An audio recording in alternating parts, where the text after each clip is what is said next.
Welcome to Avid versus Premiere Basics, Rapid Fire. This episode, color coding clips. Now, even though the title doesn't show an alpha, and I will bring this up on track 3, it does have a pre-compute still attached to it. So that means you have to color code these clips differently. What you would do is you go into your bin and you right click and you go down to Set Bin Display. And here you have pre-compute clips. Those are titles and mat keys. You select that and hit OK. And you want to color code these pre-computes here. You can't load these into your windows.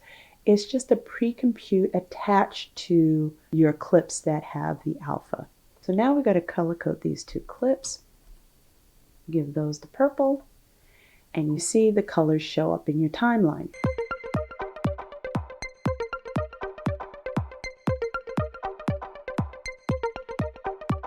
And unlike Avid, in Premiere, everything gets the same icon, whether they have alphas or not.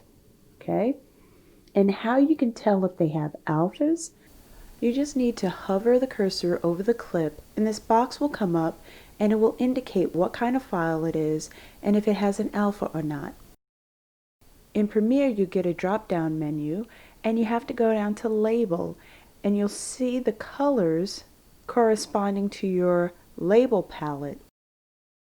And so I'm going to choose Title, and these here are stills, so I'm going to label those stills pictures.